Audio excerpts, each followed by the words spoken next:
What's up guys, welcome back to the channel. My name is Ben, your host. So today when it comes to macOS Sequoia, I'm happy to let you know that we have a new software update, as you can see right here, and this is macOS 15.4 release candidate version. Already you can tell that the wording has technically changed, because if you compare this page that we have with the previous 15.3 update, when it's an RC version, usually Apple doesn't include the word RC or release candidates. They just put macOS 15.3, or in this case it should have been just macOS 15.4, but you can see there is a change right there. And for me, since I was updating from the previous beta, you can see the update size is actually fairly small at 2.21 gigs. And just to keep you in the loop, Apple also released the RC versions of watchOS 11.4, visionOS 2.4, tvOS 18.4, macOS 15.4. This is the video for that. And we got iPadOS and iOS 18.4. For all the versions of iPadOS, we had iPadOS 17.7.6. So all these updates I do cover here on the channel, and if you want to keep up to date, definitely do hit like and subscribe so that you don't miss out. Even though for me, I'm technically able to go into my system settings and see this update, I would like to notify you that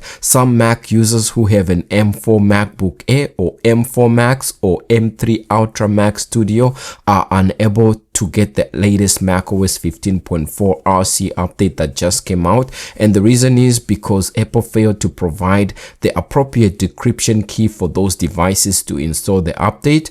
Apple typically encrypts its software updates, and the server-side decryption key is required for installation. So if you have the affected MacBook Air or Mac Studio, there might be an issue for you finding this update. But other than that, I'm now quickly going to update my Mac to this latest version, and then we're going to look at the new software changes among any further new features that we might find within this update. Just like that, my Mac is up to date. You can see your Mac is up to date with a newly updated banner. And if we go into our general right here and then storage, just to see the new software changes, you can see here for me, when it comes to macOS, the system storage being taken is 22.55 gigs, which is pretty much average. And then if we click on the info tab right there, you can see the version macOS 15.4 with the new updated build number, which is 24E246. And now that Apple Intelligence is back and showing, you can see how much it's taking right there. It's taking 11.53 gigs, which is pretty much double of what Apple Intelligence used to take on the previous macOS 15.4. In terms of what's new or what this update has to offer, I'll be happy to let you know that macOS 15.4, alongside its other OS counterparts such as iOS and iPadOS 18.4, take or upgrade an existing hardware to the next level, and this is by means of bringing lossless audio and ultra low latency audio to the AirPods Max. Now these ones, obviously, since this version is going to be coming out next month, that's when this feature is officially going to be available to the public. But if you're on the RC version, you have the ability to be able to update to it, and you can see that this is basically going to be able to be used with the included USB-C cable, and users can enjoy the highest quality audio across music, movies, and games, while music creators can experience significant enhancements to songs, beat making, production, and mixing. So that's one of the first changes. Within the App Store, I'm happy to let you know that a highly anticipated game, which is Resident Evil 3, I believe this is the latest one, it automatically just rose to the #1 charts when it comes to the action for macOS games. This is now available for macOS, and it's also available for other platforms as well. You can see it's available on iPad, Mac, and iPhone, and I believe you have to buy it right there. So if you want to purchase it, now it's available for Mac. Like I mentioned, I basically live life on the beta. This Mac that I've been testing these betas on is one that I use on a daily for work, productivity, and everything. But in one of my offices, there was actually a bug that I was experiencing with my Dell U2723QE 4K monitor, which was sometimes blacking out. But after I updated, I tried to do the same task that I was doing when I would experience the blackout bugs, but I can't be able to duplicate that bug. So hopefully that means that this is a thing of the past. In general, this update has quite a number of new features and changes that we've seen from the first beta up to now, and among those we have one of the highly requested feature, that is mail categories, that's now here with macOS 15.4. When this update comes officially, you'll be able to see the different categories that your mail is able to do. At the same time, podcast has been updated with the new version, and the podcast search portion provides suggestions as you type to help you find what you are looking for and gives you better suggestions, which is good.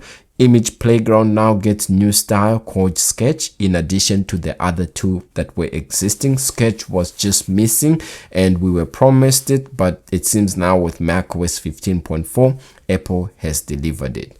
Apple Intelligence is now available in more countries and regions with the release of macOS Sequoia 15.4, and the majority or the larger part of the EU is now going to be getting Apple Intelligence on their Macs, whether they have or are in a country or region where the prominent language is French, German, Italian, Portuguese, Spanish, Japanese, among others. And Apple News Plus subscribers will soon have access to tens of thousands of recipe, restaurants, and review plus kitchen tips and more right in the Apple News app. At the release notes of this update, you can see we have some known issues with Apple Intelligence, and this actually has been there, I believe, since the second beta going forward, and you might see downloading progress when you go into your Apple Intelligence settings. This happened to me once, and we also have an automatic assessment configuration right there.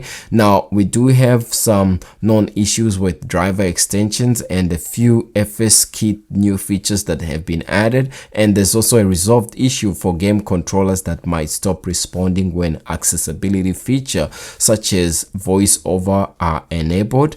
I believe there was a workaround in one of the betas, but I don't see it right there. And we have a resolved issue when it comes to networking. There's a new feature in podcast which I highlighted, and you can see a new feature for Apple Silicon Macs with an internal SD card reader now supports SDUC cards larger than 2 terabytes.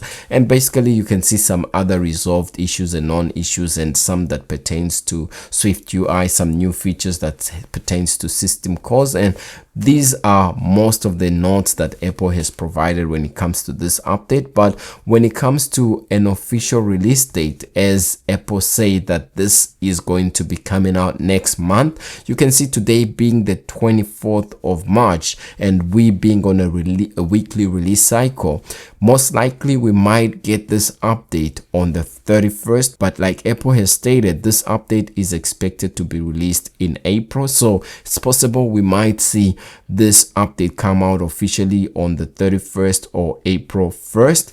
But at the latest, if that doesn't happen, then you can expect it by April the 7th. Now, other than that, that's how this update came in for me on my M1 Pro MacBook Pro. Let me know how you found this update, and if you like this video, leave a like and subscribe, and I'll see you in the next video.